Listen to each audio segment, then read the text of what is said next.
Chase, my friend, this has been a long time in the making. No pressure. No pressure. Don't screw it up. No, that would be me. I'm stoked to be here, man. Honor. Thank you so much. And it's always good to see you. Dude, I think we've spent, I was calculating it in my head on the drive over here, close to 48 hours together virtually over the past 2 years. Yeah. One-on-one time and then also in the group time. And I don't, besides like people on my team, I don't think I've spent that much time on the phone with anybody besides maybe my mom. I might be your longest term relationship. You might be. I think you are my longest term relationship. I guess, does that qualify? Are you my side piece then? I don't know how that works. Well, I'd be like your second side piece. If Austin is truly your mistress, what you say? She definitely is top three. She definitely is top three. Yeah, I mean, I've been here for a week now, so there you go. I know, and I've just seen you here the past week, and I'm kind of just like, oh yeah, like Chase lives in Austin now. Per stories, apparently, yeah. Are you thinking about coming here full time? That was we're wrapping up the trip now, my wife and I. That is the purpose of this trip. And I'm here at least probably 2-3 times a year anyway. It seems like more the last year. And I always love coming back to this city. And I used to be stationed in San Antonio years ago. So I've been coming to Austin before it was cool since like 2006. And I've always kind of felt something here and feeling something now. We live in Los Angeles and kind of just feeling, I don't know, are we stagnant or do we need to shed this? Do we need to kind of get uncomfortable again? Because we both have always found such immense value in environmental changes. And for us, that usually means every year we're moving, even just within the same city. When we lived in Virginia, Washington, D.C., and our first 2 years living in L.A. and technically just Southern California, we had 3 addresses, kind of just getting our footing, catching a vibe. Were we down in Orange County, down in Los Angeles? And so we're kind of feeling that way again. And Austin was really the only other place that we've been considering in the U.S. at least. And so, yeah, wanted to come here, post up, live, work, catch a vibe. And, just be in the city instead of just coming here for a specific reason. Yeah. It's a good spot to be. And, for people listening, and for context of the reason why Chase and I have spent so much time on the phone together is, we matched on Bumble. Yeah. We matched on Bumble years ago. Yeah. Hinge. But for the friend, don't they have a friendship one? They do. Yeah, they do have one. They do have one. I was like, I need a friend. I have been working with you for the past we'll be going on 3 years now on Ever Forward mentorship. And it was really interesting when I had graduated college in December of 2021. And then it was right into Christmas and New Year's. And so it was really the beginning of 2022 was when I began this new chapter of life. And I didn't take a job after coming out of college. I was very naive and was like, you know what? I'm just going to start my own business, and it's going to be great and I'm going to thrive and life is going to be awesome. And I quickly realized that life is hard and starting a business is hard. And I just found myself going from a place of I had a very successful senior year of football and I did the best in school that I ever had. And I got a bunch of these accolades and I just felt like I was on top of the world. And then I graduated and I was back to just okay, nobody cares who you are or what you've done. Humbled. Big slice of humble pie back living at my mom's house and just struggling to find purpose. I had attached my identity to being a football player for so long. And I was just lost. And when I first started podcasting in 2020, I had shortly after met Krista, because I went to college with her brother Dane. And so when she was that's the whole That's how you guys. That's how we got connected. Honestly, I was thinking about it today. I know it was through Krista, shout Yeah. out to Krista, but I was like, how exactly? Yeah, so I went to college with her older brother Dane. He was a senior when I was a freshman, but we randomly had a couple like elective classes together. And he was a lacrosse player, I was a football player. So he was just a good dude. And so we met, stayed in touch, and then he was like, "Hey, my sister is looking to start this podcast. I see that you've been doing it." So we connected early on, like when she was thinking about starting her podcast. And Yeah. she's the one who introduced me to all of your content. And I had seen your brother's content on YouTube. And I was like, oh, this like, I was like, there's another Chewning. Like, okay, sick. But wait, there's more. But wait, there's Yeah. more. So There's actually two idiots that record themselves. Yes, actual idiots. Yeah, I love it. But she put me onto your podcast, and it quickly became like one of my go-tos, and still is to this thank you, day, man. of course. And the amount of value that you provide and the amount of depth that you are able to bring to certain conversations, and then just the solo episodes that you do, you come from a place of really just wanting to help people. That's what I get from you, is just like, you're trying to just give without expecting anything in return. And I think that in turn is what attracted me to you, because of, I felt like I had just spent all these hours like with you already. And I felt like I knew you just through the podcast. And then when I saw, in my own head, I was like, I think I need to hire, and I had never even heard of this concept of like hiring a mentor or like anything like that. But I was just like, I just need somebody to like help me out with life right now. And Krista, that like a few days later, sent me your story that you were looking to, work with some people to mentor heading into the new year. Yeah, we're rolling out the next year's mentorship. Yeah. And I was like, this is just too weird. So I reached out to you and we got on a call, and even though like at the time I couldn't afford it, because I just graduated, I had no money. I was like, I'm going to find a way to make this work, and going to find a way to make this happen. And I did. And there are,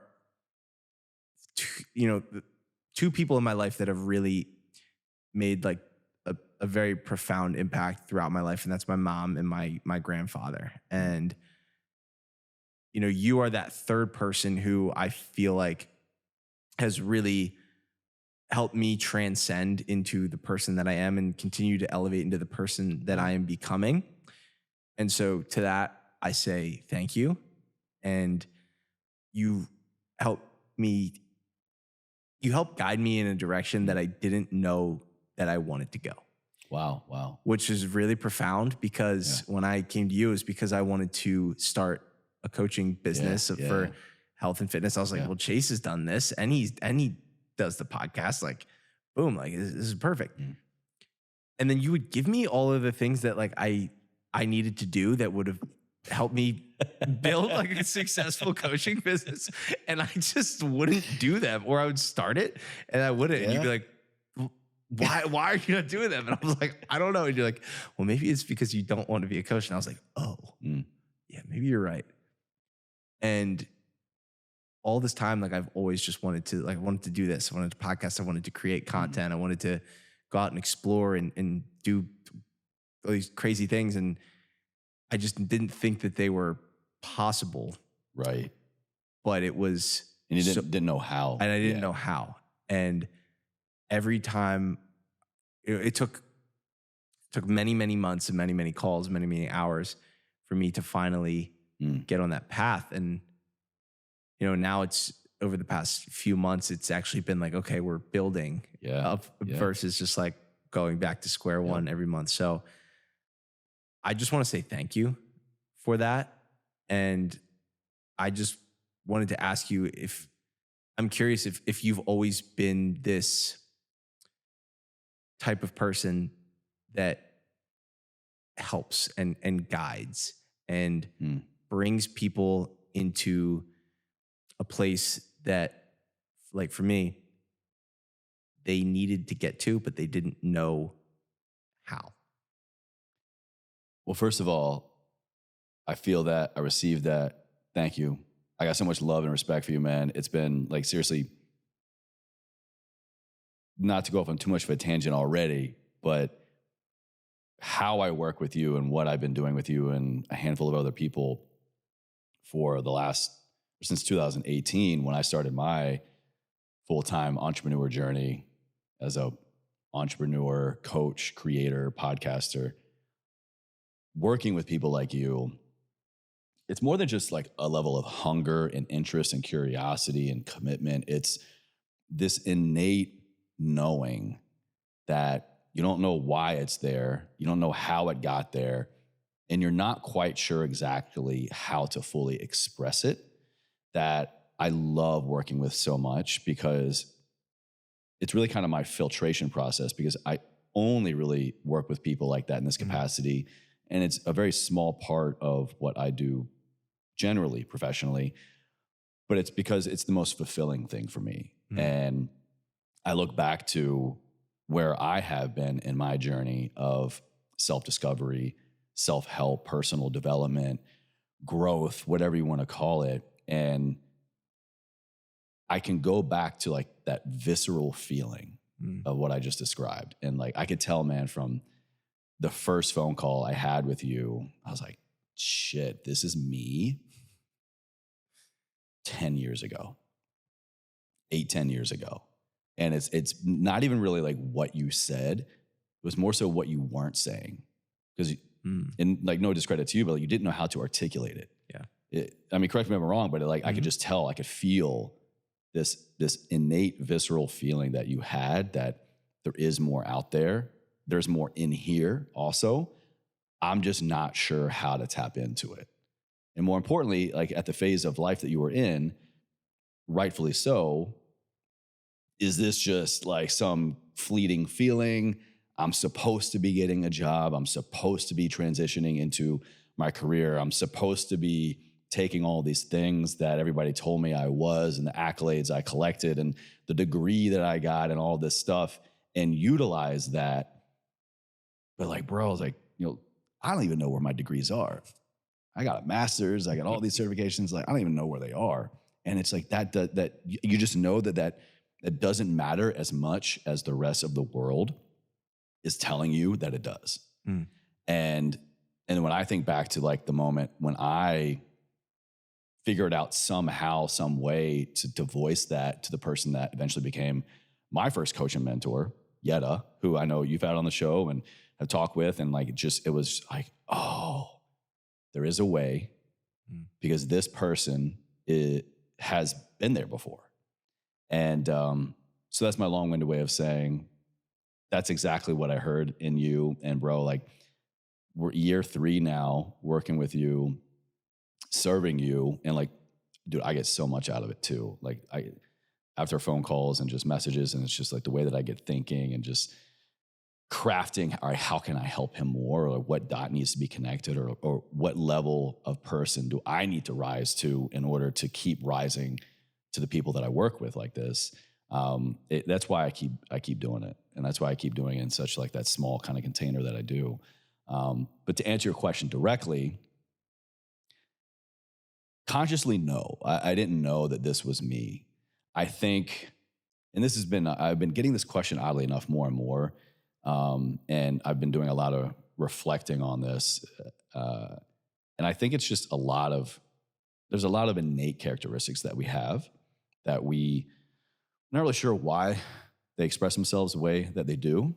But then it's like, oh, were you always this person? Did you always know how to do this? Did you always know how to guide, to mentor, to coach? Or I mean, just you're always this person who has this right type of advice. We just have these things in us that we're not quite sure why they're there, where they came from, but they are.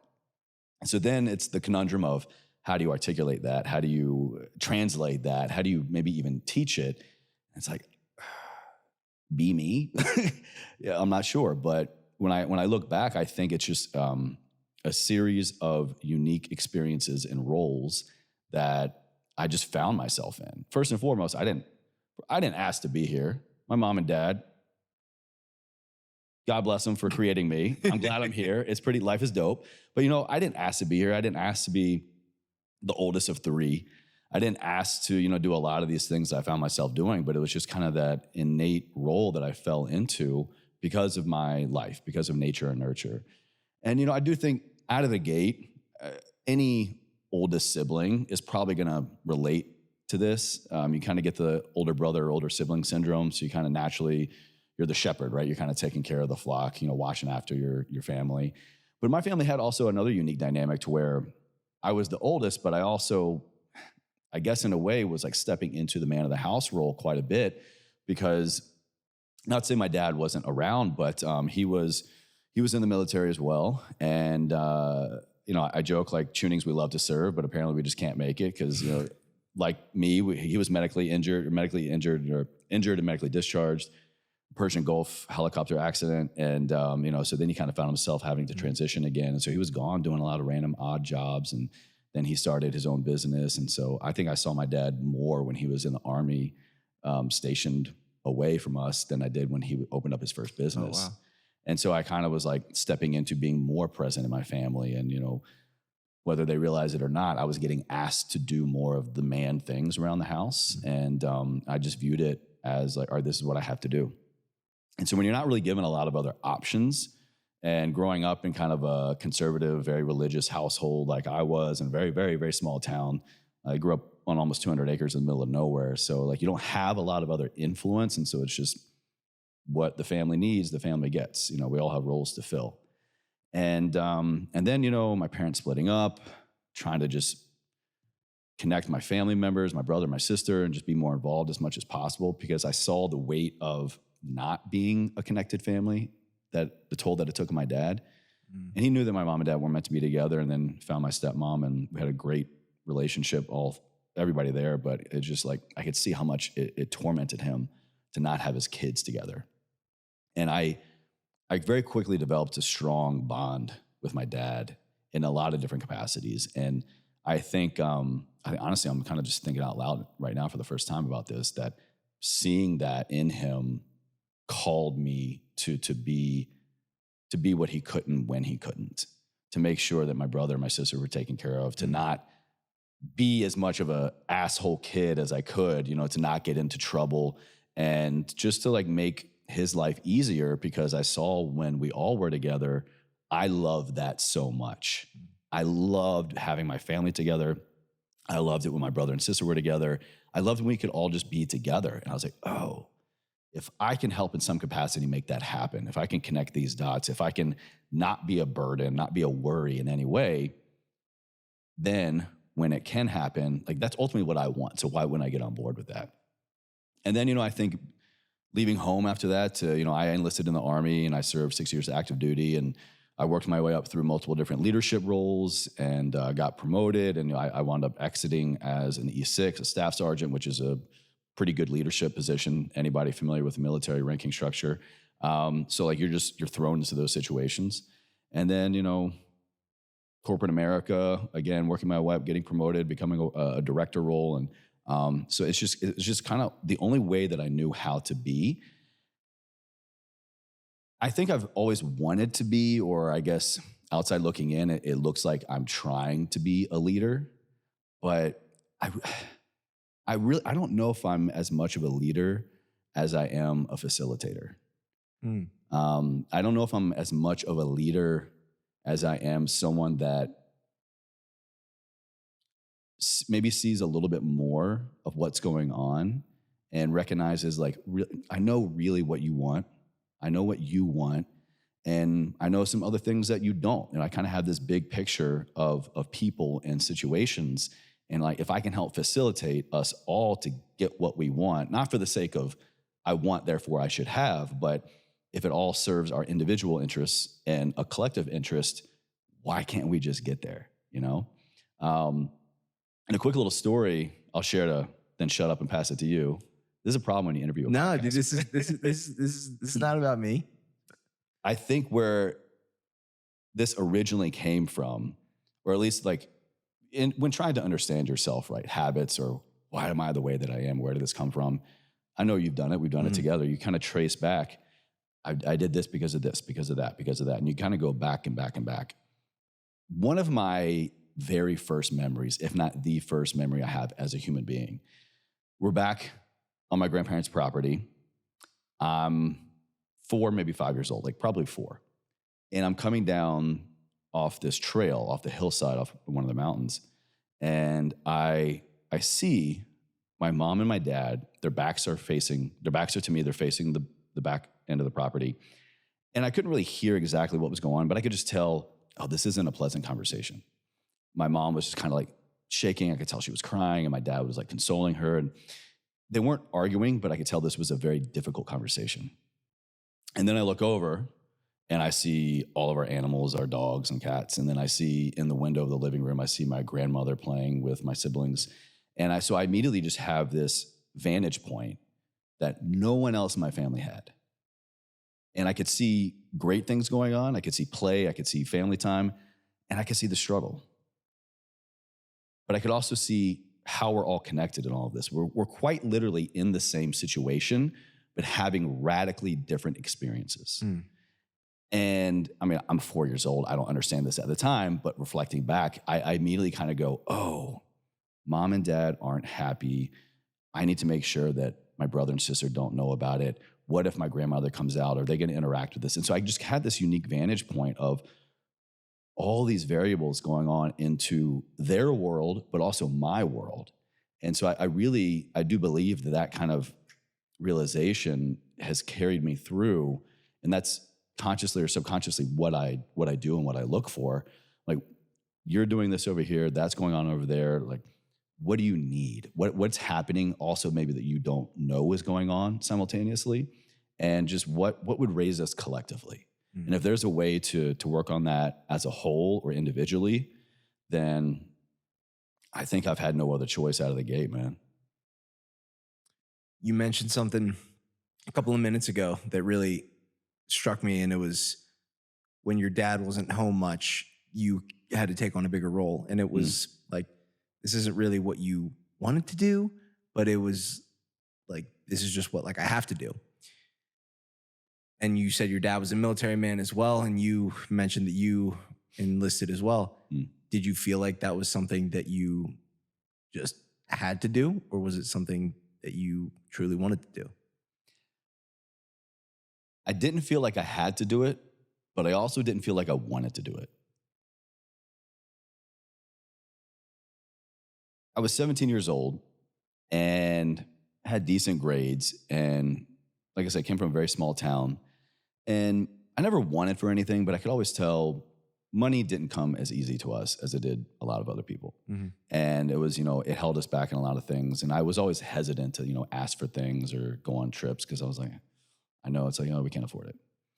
And when everybody else was applying to colleges, it was a big deterrent for me why I even was like late to a lot of applications or even going on tours and just getting involved with my friends on the college acceptance stuff.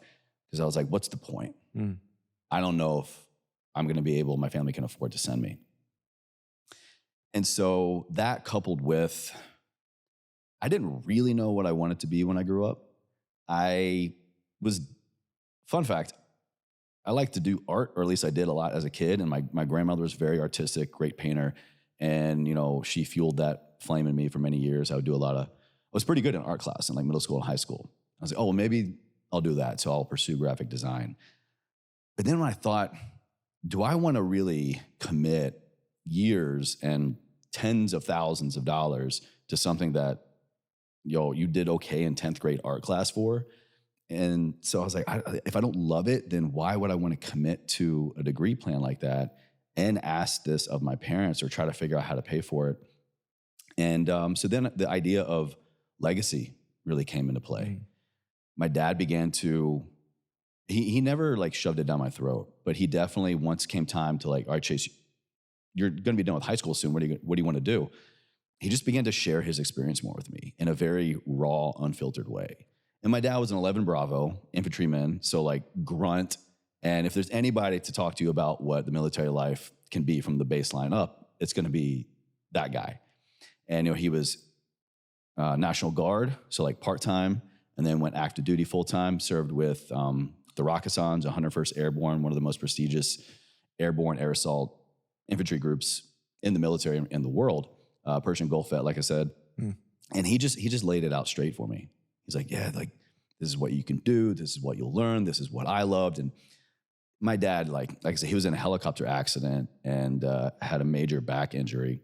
And if that hadn't happened, I mean, he was a military guy through and through. He definitely would have done 20 and gotten out. But so then he went with me to the recruiters and we explored options. And seeing the way that lit up my dad, even just me being interested in it, just entertaining him basically, I could see how excited he was. And I could see the meaning that had for him. I was like, man, who am I to take that away from a guy that I love? My dad was my hero. Who am I to take that away just for dicking around in college for a few years? And then it really came down to this one distinct moment I'll never forget, when it was basically time to decide, what am I going to do? Like, deadlines are here for college admission. You got to figure it out. He looked at me and he's like, Chase, if college is what you want to do, we don't have the money, we'll figure it out. And I just knew that it would be a huge burden and it would be yet another sacrifice that he had made. And I know that my dad, of the sacrifices I know that he made and my parents made for me, was a lot. And those are just ones that I'm aware of. I'm sure every parent is the way. We all know, we're aware of like what our parents have done so that we can do better, right? I mean, my parents, like I said, we really didn't have much money, but they made sure that I went to a private school. And I'm like, I know how much tuition was back then. And I was like, it's still even a lot of money now. But they invested in me so much. I was like, I can't do this to him just on like a whim of what might interest me. So when he told me that, he's like, I don't know how, we'll figure it out. If it's what you want to do, we'll do it. And that was when I decided to sign the paperwork, sign my life away. I actually had to sign the paperwork multiple times because I was 17 still. You got to get parental consent. So my dad signed a waiver. My mom cried the first time, ruined the paperwork, tears all over it. And, rightfully so. I mean, this was 2003. We're in Operation Iraqi Freedom, going into OEF, Operation Enduring Freedom. And, she was very worried about her kid, getting shipped off, just like what being in the military during a time of war means. But I never worried. I never worried because my dad laid it all on the line for me. He was so crystal clear of his experience and true to how he raised me, him and my stepmom, really, of whatever you want in life, as long as you commit to it fully, there is no failure. My parents spent so much time and money on me, like to help me through like tutoring and sports. And it's because of things that I really loved and wanted to get better at. And as long as I never gave up, as long as I never half-assed anything, they moved mountains for me when they really didn't have the means to. I'm still flabbergasted as to like some of the shit that I did as a kid, how they pulled it off. I mean, it's just tip of the hat to them. And it was just also this mantra that my dad lived by and just embedded in us of no matter what, you can figure out a way to move forward, keep going ever forward. And I mean, he lived it so much that I think, unbeknownst to me at the time, I just absorbed it in a way passively through him. I wasn't even living for myself for many, many, many more years. It was all for him, for my family. And that was just more meaningful. Is there a point where you realized I've been living for other people and not myself? How much time you got, man? We got time. Yes. I'll say this. My 36th birthday, I'm 38 now, so about 2 years ago, I had this realization that I had been living my entire life for other people. And what was even harder for me to digest about that, a little bit of ego, a little bit of pride, but it's been for the greater good. I was the oldest brother. I was protecting my younger siblings. I was stepping up more as the guy, the man around the house growing up.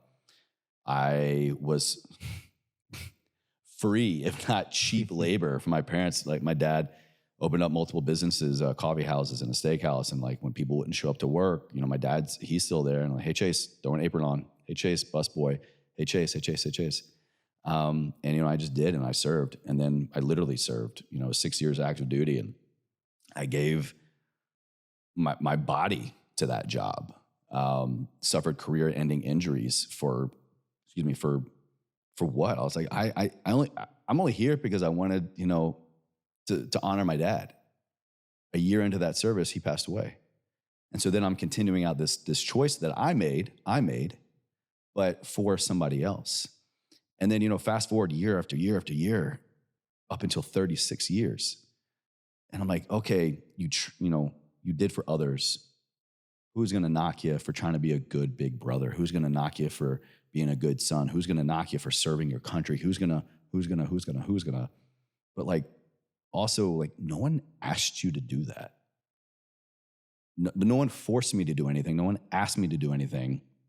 So even if for this so-called greater good, why? And I had this moment, this realization, and also in combination with a lot of what was going on. I live in Los Angeles. That was like the height of lockdown and COVID life, pandemic, just a lot of fear and uncertainty and people just acting out of sorts.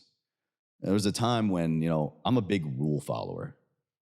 Growing up very religious, being in the military, I use this analogy all the time. Like, I was that guy that I could be in a deserted town, and if I'm at a crosswalk, and if the red light is up, I'm not going. There can be no one in sight, no cars, but because it's the right thing to do, because the rule says no, you wait until that illuminated figure comes on, you can cross the street. I was that guy. And I was like, why? Like, so once COVID happened and all this stuff, and I just began to really look at like a lot of these rules that I'm following and a lot of the ways that I've chosen to live my life, even if for the quote greater good, or in my mind, whatever greater good I created that to be. Like, again, no one asked me and why. So I began to just really question everything in my life. And I began to listen to intuition, began to listen to my gut, listen to a higher power connection, maybe that I had been muting for so long. And I was like, you know what? If I act this way now because I feel in alignment with it, and I do it, and technically it's wrong. Technically, the world says no. Maybe even technically it's illegal. Jaywalking, illegal, for example, like just the smallest little thing. Do I feel like I am acting still out of integrity with my truth and what really matters and what happens in the world? And once I finally started asking those questions and then listening to not just what I wanted the answer to be, but what I felt it must be, dude, I was set free. I was set free, and I haven't looked back since. That's a crazy journey. And what I think people need to grasp too is that this has been, 13, 14, 15-year process of evolution for yourself? I'll say quite literally almost exactly 19 years. 19 years. January 22nd, 2024, it will be 19 years. And the reason that is significant is because January 22nd, 2005 was the day that I buried my father. And the day that I put him in the ground he passed away from ALS. The day that I buried him, I used to think that I also buried myself, buried a part of me. Because my dad and I, we were just like this. And what a lot of people don't realize, and what I didn't realize, is that in the journey to becoming your highest self, the moment that you decide to work on yourself, the moment that you realize, maybe it was that phone call for us, the moment that you're conscious and you're aware of there is more. I can do more. I can be more. I can serve more. I can give more. I have so much inside of me. I don't know what. I don't know maybe how to access it. I don't know what to do with it, but I just know that is not the beginning of your journey. That moment for me was summer 2015. But that was only because of everything that had happened leading up to that since 2005. And we don't just wake up one day, or maybe you do, but when you wake up one day and you go, I want more, I'm going to change my life, it is most likely a consequence of a series of dozens, hundreds, thousands, millions of other instances, nuances, interactions, choices that have gotten you to that point. And for me, that awakening was a painful one. I was, for lack of a better term, forced to face my demons, forced to work on this, forced to better myself, forced to open up a personal development book, start journaling, listen to a podcast, go to therapy, let the right people in my life start actually opening up to people in my life that had been needing, wanting, asking me to open up, needing to quite literally, physically, because of how much I was suppressing and not processing that grief and that trauma, and walking around with undiagnosed PTSD and just living a very externally healthy life, but miserable on the inside, and becoming a danger to myself and to others around me in certain circumstances. And so it was like I was very humbled and brought to my knees. But in that moment, I was like, all right, I've been doing my best so far, and it's not working. The people that I love and trust the most are telling me these things that they see in me, that they care enough about me, they want more for me. And I know their character, and they wouldn't just say this for the sake of saying it. They see something in me that is possible, but only until I see it in myself. And I have to want to get better, and I have to want to work on these things that I haven't been working on. And that great awakening came from the second greatest painful period of my life, when, I literally just lost all meaning for life, and my relationships were falling apart. I was just, getting sick. I was having panic attacks. I was all this stuff, coupled with, January 22nd, 2005. I was like, all right, well, if this means as much to me as I'm telling everybody ever forward, what my dad means to me and what he has passed on to me, this is the moment. This is the moment where you will prove them wrong, prove them right, really, and completely take control of your life in the way that you know that you should have been all along. And it's been a journey, and it still is. The concept that you just brought up of internal and external health, I think, is so profound. And one of my realizations I've had going into this year is, wow, like after I had the cardiac arrest, I was very much focused on my internal health, because my external health obviously was, I couldn't really do much. Wow. So it really forced me to go inward, and was meditating a ton. I was reading a ton. I was journaling a lot, and just very much focused on the internal health. But as my external health started to get better, as I was able to, walk, go for walks and hikes and runs and back in the gym, and started to develop that again, you start to lose connection to the focus on your internal health. And I don't like the word balance, but there is I don't know any other word besides balance that comes to mind, of working on your external and your internal health. Equilibrium. That's a fantastic word. I like that. Yeah. There has to be an equilibrium for both of them. How have you been able to continue to work on both sides of both sides of health. I agree with you. It's really not. I think balance along with multitasking are two of the biggest lies that we've been sold, or that we continue to tell ourselves. At least for me, for sure. Totally. I can't multitask for shit. If I want to mediocrely do a bunch of stuff, I'll do it. But I have to just be locked onto one thing. Dude, I can't even listen to music with words, like, and check email at the same time. We need help. We need help. But it's once you have that realization of, oh, there's been a part of my life, a part of my well-being that I have been ignoring, that I've not been prioritizing, or I assume is well and good because so many other things are. Typically, that thing is our internal health, our mental health, emotional health.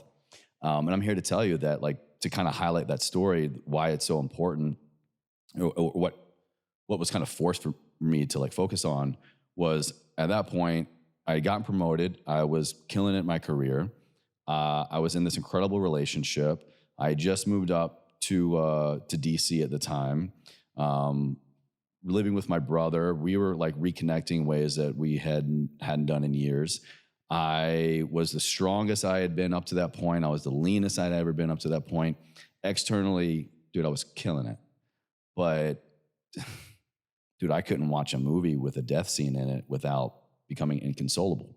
I couldn't sit on the couch and watch a hospital scene or hear the word cancer, hear the words terminal illness, hear the word ALS, and have such extreme panic attacks that I have to be resuscitated. Wow. Like leave movie theaters, drive off the road because a song triggers a memory, and next thing I know, I'm in a freaking ditch. Like Chase, six-pack abs aren't going to do anything for that. PRs in the gym aren't going to do anything for that.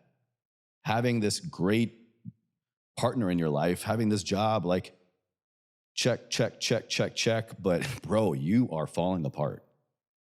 And the body will check you when you are not prioritizing the things that matter most. And what I do now, I do a lot of things.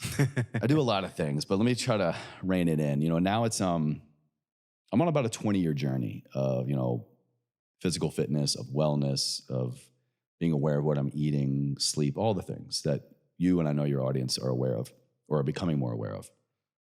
But it's really making sure that the unsexy parts are getting attention as well. Making sure that recovery and rest days, and I want to shout out, so I use Whoop right here, activity tracker. One of my most leaned on tools for just general guidance. It definitely has a lot more to offer that I don't tap into. I'm not like an Olympic athlete, but just the level of qualitative measurements that it provides, and that I also keep in my life for mental health, emotional health, reminders of, hey, did you spend time outdoors today?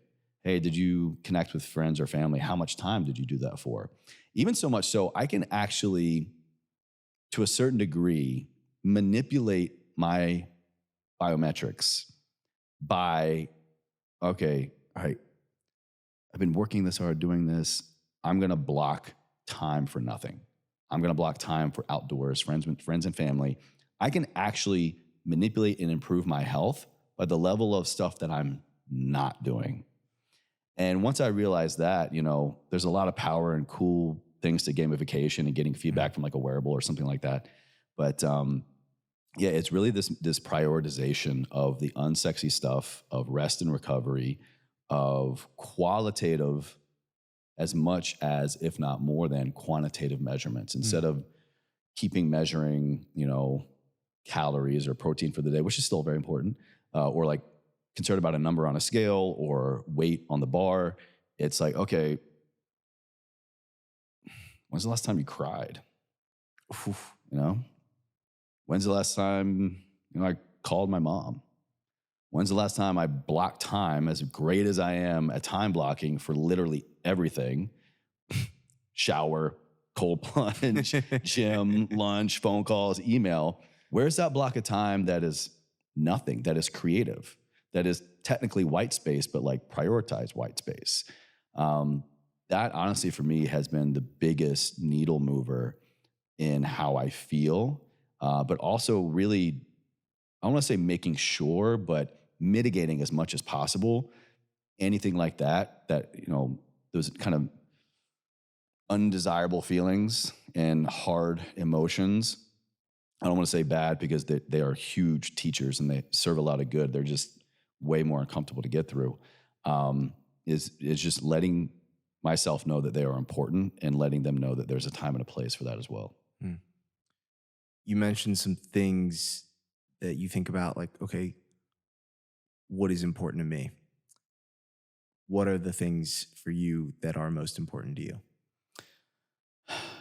Hmm.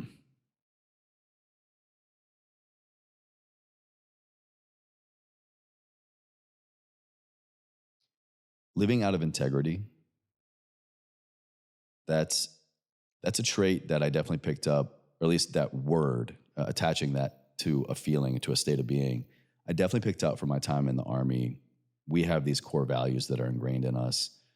And like everything in military, it's this great acronym of leadership. And they are loyalty, duty, respect, selfless service, honor, integrity, personal courage. I'm very impressed that I remember all those. Yeah, you nailed it. Yeah. You nailed it. Brainwashing works. And acting out of integrity for me, I think is just the ultimate checks and balance. Mm. I believe that most of us know what we need to be doing. I don't even want to say, what is right and wrong, but just we get a good feeling when we do good. Yep. And we get a less good feeling when I wish that I did this, not like a regret, but like I acted out of integrity. Mm-hmm. So living out of integrity for me is one of the most important things that I strive for in everything. It kind of sucks when you run your own business because acting out of integrity sometimes means losing business. Yeah. It means, maybe not getting your worth or just being, maybe too honest. But I firmly believe, and I've seen the proof that eventually it comes back to you. So acting out of integrity is the most important thing to me. And my wife and I have been together for almost 11 years now. We've been married for over 7 of them. And I've just seen, quick little reason for that is that summer of 2015, that other second hardest date when I had that call out about my mental health, really, it was her. It was her. And she literally, this is another perk of being married to a nurse, resuscitated me, like brought me back out of the worst panic attack, like near seizure inducing panic attack that she had ever seen and that I had experienced, just from watching a movie on the couch. I blacked out. Next thing I knew, she's on top of me, bringing me back. And she was like, I love you, but you do not love yourself right now. And I cannot be with someone. We were at that point in our relationship of like, this is it. Like we're committing marriage, long-term. Like I cannot be with somebody that is not going to take care of themselves in this way. I cannot raise children if their father is not committing to love himself in a way that is going to keep him safe and keep our family safe. And I give a lot of credit to that moment because, kind of to bring it full circle to what you talked about in the beginning with my story, I cared way more about fixing that for her than I did for me. Mm. Even in that moment of changing the course of my life for the better, it wasn't even for me. Wow. It wasn't even for me. The thought of losing her to something that I actually had control over terrified me. And it was because of that hard love, tough love call out that I started doing all the things to work on that and to put me on my path to be literally right here now today. And so besides acting out of personal integrity, it really, as long as I know that I'm living in service to her in making sure that she is taken care of and that she has everything that she needs to flourish. Like I know that I am taken care of in ways that like I'm sure I'm not even fully aware of. And even like a sublayer beneath that, all right, babe, like let's say you're not special, May, but I love you, baby. Just having that trust and connection in a partner, and knowing that I am in a safe container to let my guard down, to let the walls down. She was the first person I had ever dated, I'd ever been with, even of family members up to that point, that I lowered the wall. And it was a very small start. I just started like letting a little gap into the drawbridge, basically, before really fully inviting her in. But once you do that and you have that trust and safety, more specifically, I think once you realize that there is no judgment in this room, there never will be. There is zero judgment. There's no shame here for whatever you need or want to say to me out loud.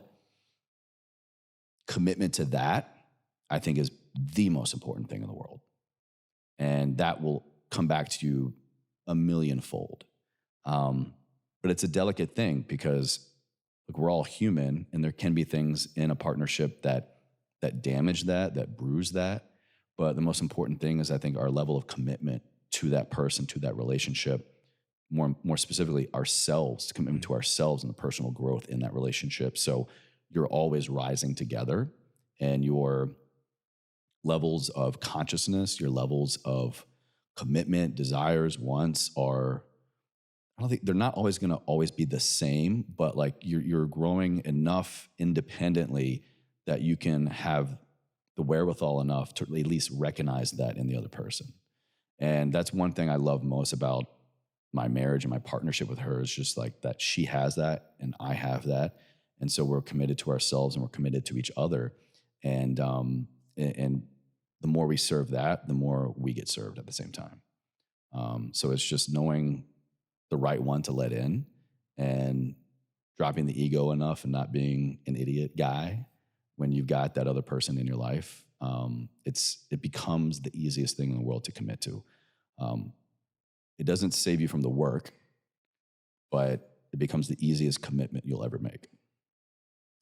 It always comes back to the work. Yeah. Whenever in my life I've felt like, I've got it, I'm good, something knocks you back and you just come back to doing the work. Yeah.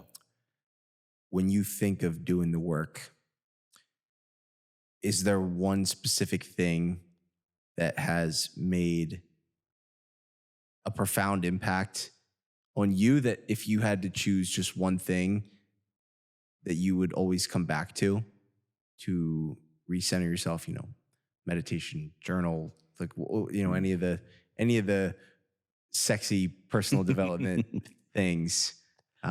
Is there one thing that has really had a profound impact on you that you would come back to? Surrender. Ooh. Surrender. And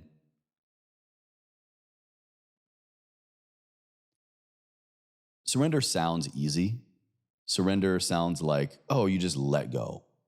You just let go. Like, oh, if I just sit here and I open up, or I meditate, or I do the wellness retreat, or I do the Vipassana, or I do the whatever, like if I just let go and open arms, open mind, open heart, let in whatever I believe is out there, or like, screw it, whether I believe it or not, I'm just going to surrender, right?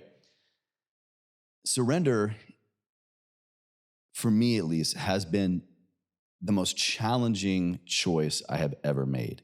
Because when you surrender, you have to recognize what you're surrendering to.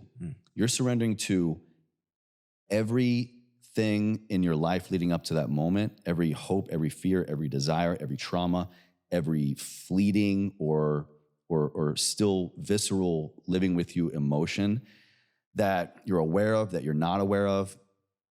And when you surrender fully to the human experience, when you surrender fully to what you have gone through, what you're aware that you have gone through, you're opening yourself up to reliving that. You're opening yourself up to processing things that you maybe have not processed before or have only partially. And for me, what that looked like specifically was on my 36th birthday, choosing to want to finally learn how to move past the most challenging, darkest day of my life. And it was January 22nd, 2005, burying my father. And all the things I'd done up to that point to get better at it and to learn how to develop a relationship with it, to get to a point to where I could at least talk about it and not break down. I recognized that I had not yet completely grieved. I had not yet let that go. And what's hard about surrender is I think there's a level of conscious or subconscious fear to what happens after I surrender. Who am I without this? Who am I without this weight? Who am I without this work? Who am I without these things that I need to process and optimize and share and do all these things? Who am I without? And when you surrender, there is an immense amount of fear that we maybe don't fully recognize waiting for us involved in the work, because on the other side of surrender is a new identity, is a new, almost like entire existence, at least for me. And so for me, fully surrendering to, I want to get past this. I want to just know that my father passed away. I don't want to have to relive it every time it comes up again. The fear for me was, does that mean I'm just going to get over my dad? Am I just going to get over his death? Is this a disservice to his memory? Is this a dishonor to, at that point I had already started my entire new profession of this brand and messaging and mantra of ever forward, ever forward, ever forward, based on him. I'm like, if I get over it, am I killing my brand? Am I not living my message anymore? And so I was like, all right, there's got to be more. And I had been doing a lot up to that point, all the journaling, all the things, but I was like, I want to go into the deep end of what I am not surrendering to, what I have not yet surrendered to at that moment. And I want to just go through the most intense therapy modalities that I can, go back to professional help, go through different modalities of, for me, it was breath work. It was going back to a psychotherapist. It was going through psychedelic assisted psychotherapy and just, really doing traditional plus these alternative altered state of consciousness modalities to just unlock things, the scariest things that, do get suppressed. Mm-hmm. And when I did, and I was just fully ready to fully surrender, man, Dom, the level of healing, the level of existing, the level of feeling, the level of love, of self-love that is on the other side of true surrender, you cannot fathom until you go through. That surrender process for me was the next 2 years. And I reached a point now, I did not even think, just the way that I think about him and I think about those dark days, I never would have believed anybody if you told me that the way of thinking, much less the way of being and living your life, is possible. Wow. And it only came from the most full, complete surrender to do the hardest work around the hardest time of my life. That's profound, man. I just want to say thank you for that. And it's struck me to my core and literally gave me chills, because that word surrender has been top of mind for me over the past 6 months as well. Mm-hmm.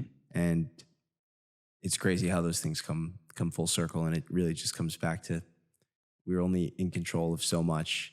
And when we surrender, when we give up control, our path becomes more clear. So I just want to thank you for everything that you are, for everything you do, and for being a rock in my life. And I'm so excited to continue to grow and simultaneously watch you continue to do your thing, man, because it's very inspiring. And, I look up to you immensely. And Thank you, man. I really appreciate you. And before I let you go here, I got to ask, this is the Pure Ambition podcast. And as you do with your podcast in asking a final question, I ask all my guests, Yeah. what do those two words mean, pure ambition, to you, and how do they apply to your daily life?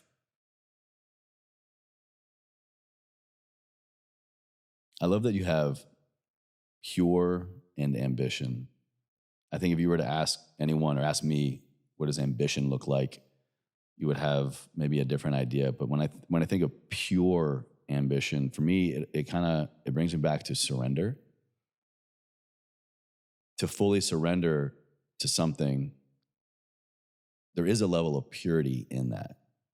To have full surrender to an experience, to how you want to live your life, what you want to shed, there's a level of purity that has to coexist with that. You cannot be tainted. You cannot have this adulterated, any little shred of like this, like a dark passenger or like thing that's not supposed to be there in that journey with you. It all has to be left at the door. And so when I hear pure ambition, it is that surrender to what you know is your truest self. And you might not know exactly what you are ambitious about yet, but I think just having that surrender to the pursuit of ambition, or just what that word might like embody, like the rest will unveil itself. And it has to be a complete, pure, just, there is nothing else. There is nothing else. And I think it's one of the hardest things we can do is like to let go of a lot of those preconceived notions and what we need to bring with us in order to be in pursuit of the next thing, of our calling. But you gotta leave all that behind. And it's a surrender and it's a wild ride. That's beautiful, man. Dude, thank you again for everything today. Thank you for all that you are. Thank you for everything you do. Looking forward to more of these in the future. Dude, yeah. I love seeing you. By the way, I just want to say, like, anybody here who's been along with Dom's journey for the last couple of years, you've got to been able to see what this guy has been doing with his life and like the commitment to, I don't even want to say more, but just truer and truer and truer and truer. And like we're saying in the beginning, you've set goals, for yourself, and then, and work with me, and just the idea that just because you decide to do something doesn't mean that that's going to be the thing that you do, but it gets you closer to the next thing, and you realize things about yourself that you have shed. And man, I've been loving watching you the last couple of years, man. You just like, you're stepping more and more into your own, and you're getting such clarity in what you do and how you do it and why. And like, I know now this is just the beginning. You are on like the biggest stepping stone right now, man. Thank you, brother. I appreciate that. Yeah. I received that. And I'm just extremely grateful for you, my friend. Likewise. If people want to check out more of your content, they want to connect with you, it's the best way for them to do that. I'm on the gram or on the podcast. You can find me at Chase_Chewning. Just search Chase Chewning on Instagram.